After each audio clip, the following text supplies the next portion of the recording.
हर लड़की जब शादी के बंधन में बंधती है तो उसके सपनों में सिर्फ प्रेम, सम्मान और अपनापन होता है। पर कभी कभी ये सपने एक ऐसे रिश्तों के जाल में उलझ जाते हैं जहां त्याग की कोई कदर नहीं होती। यह कहानी मीनाक्षी की है, जो इस घर की देवरानी बनकर आई पर घर की रीढ़ बन गई, और उसकी जेठानी सविता, जिसमें बड़े होने के नाम पर सिर्फ हुक्म चलाना सीखा। मीनाक्षी की शादी गांव के एक प्रतिष्ठित परिवार में हुई थी। ससुराल का आंगन बड़ा था, घर के लोग पढ़े लिखे और संस्कारी दिखते थे। शादी के दिन ही जब सविता भाभी ने माथे पर तिलक किया और कहा, अब ये घर तुम्हारा, तो मीनाक्षी की आंखें खुशी से भर आई।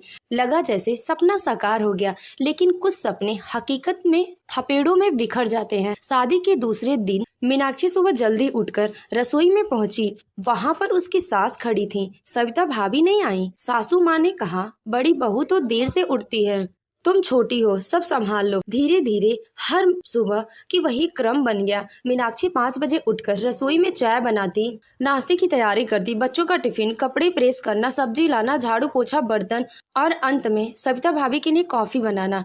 और सविता भाभी वो 9 बजे उठती, कॉफी पीती, टीवी पर सीरियल देखती या मोबाइल में व्यस्त रहती। सविता भाभी का व्यवहार समय के साथ बदतर होता गया। वो कभी सीधा कुछ नहीं कहती पर तानों से बात करती। छोटी बहू, तुम्हारे हाथ में स्वाद नहीं है, ससुर जी ने खाना छोड़ दिया था।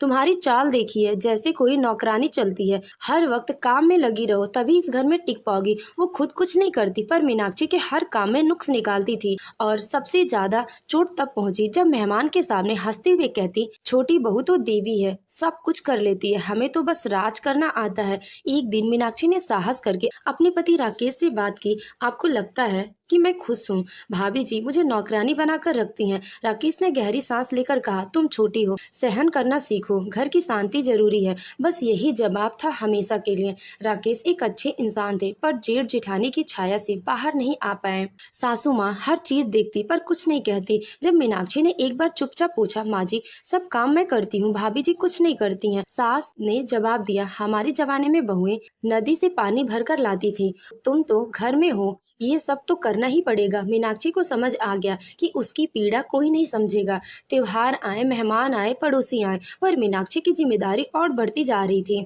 दिवाली पर पूरी सफाई मीनाक्षी ने अकेले की और तारीफ जेठानी ले गई। एक बार उसकी तबीयत खराब थी, तेज बुखार था, फिर भी रसोई में खड़ी रही। जब सविता ने देखा तो बोली, अब बहाना बनाकर बचोगी क्या? मुझे तो ये सब नाटक लगता है। उस दिन मीनाक्षी का दिल टूट गया। मीनाक्षी रसोई में लगी हुई थी, चाय बना रही थी, पराठे सेक रही थी, बच्चों के टिफिन तैयार कर रही थी। तभी सविता रसोई में आई। अभी तक तैयार नहीं हुए टिफिन? क्या करती हो तुम दिन भर? जब देखो तब रसोई में लगी रहती हो, फिर भी काम ढंग से नहीं होता। सविता ने तीखी आवाज में कहा। मीनाक्षी ने झुककर कहा, भाभी 5 मिनट में हो जाएगा, बच्चों का दूध भी गर्म कर रही हूँ। अरे रहने दो, तुमसे तो कुछ होता ही नहीं है, मैं होती तो अब तक सब निपटा देती। और हाँ, जरा ध्यान देना सब्जी में नमक ज्यादा ना हो जाए, पिछली बार सब बर्बाद कर दिया था। सविता कहती हुई चली गई। मीनाक्षी चुपचाप काम करती रही। उसके मन में हल्का हल्का दर्द हो रहा था, लेकिन उसने खुद को समझाया, कोई बात नहीं, घर है, सबका ध्यान रखना पड़ता है। एक दिन सविता की कॉलेज की सहेली आई, उसे मजाक कहा,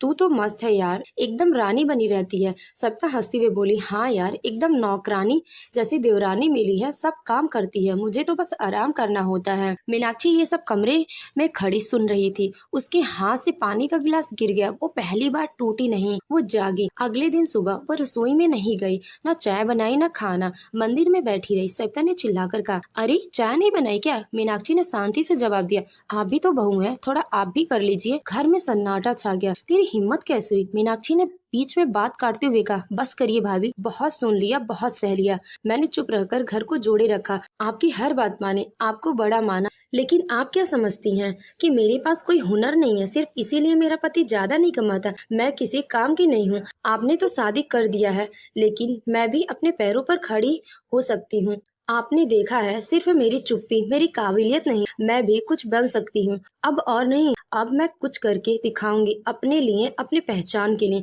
पूरा घर स्तब्ध हो गया। सविता भी एक पल को चुप हो गई। मीनाक्षी ने आंसू पोंछे और रसोई से बाहर चली गई। अब मीनाक्षी ने तय किया कि वो अपने सम्मान से समझौता नहीं करेगी। अब मीनाक्षी वो करती जो जरूरी होता, पर चुपचाप सहना छोड़ दिया। वो जवाब देने लगी, सविता अगर कुछ कहती तो सीधे कहती, अगर आप सीखना चाहती हैं तो खुद भी कुछ करके दिखाएं। राकेश ने अब देखना शुरू किया। जब भी मीनाक्षी अकेले झाड़ू लगा रही होती और भाभी हंस रही होती, उसे कुछ चुभने लगता।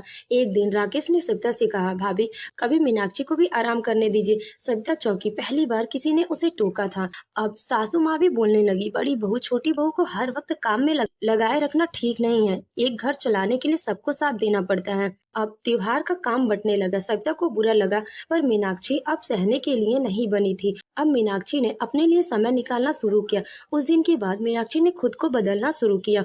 वह रोज सुबह जल्दी उठकर पहले घर का जरूरी काम करती, फिर अपने कमरे में कंप्यूटर लेकर बैठती। उसे सिलाई कढ़ाई का अच्छा ज्ञान था और कॉलेज के समय वो डिजाइनिंग सीखी थी। उसने ऑनलाइन एक कोर्स ज्वाइन किया और सोशल मीडिया पर अपने डिजाइन के पेज बनाए। पहले पहले कोई रिस्पांस नहीं मिला, लेकिन वह लगी रही। धीरे धीरे उसके बनाए डिजाइन लोगों को पसंद आने लगे। छोटी छोटी ऑर्डर मिलने लगे और फिर उसने खुद का छोटा सा बुटीक खोल लिया, मीनाक्षी क्रिएशन। 6 महीने बीत चुके थे। मीनाक्षी अब खुद कमाने लगी थी। लोगों ने एक नई पहचान दी। अब वही सविता जो उसे ताना मारती धीरे धीरे खामोश हो गई। लोग अब मीनाक्षी की तारीफ करने लगे। उसके काम की सराहना जग में हो रही थी। एक दिन सविता ने उसे कहा, मीनाक्षी तुमने वाकई कमाल कर दिया। मुझे लगता था कि तुम इतना कुछ कर सकती हो।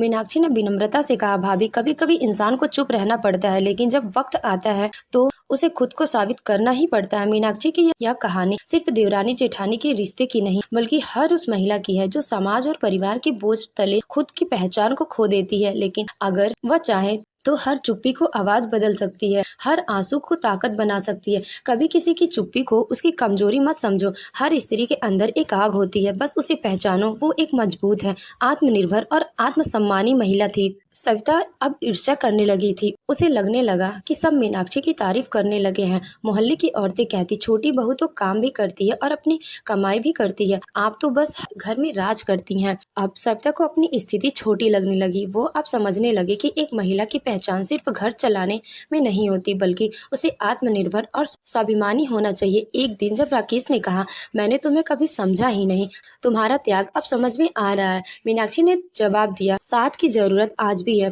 पर सबसे पहले मुझे खुद के साथ खड़ा होना था। अब जेठानी भी थोड़ी नरम हो गई। उन्हें समझ आ गया कि मीनाक्षी को अब दबाना आसान नहीं। उन्होंने एक दिन माफी मांगते हुए कहा, मैंने तुम्हारे साथ गलत किया है मीनाक्षी।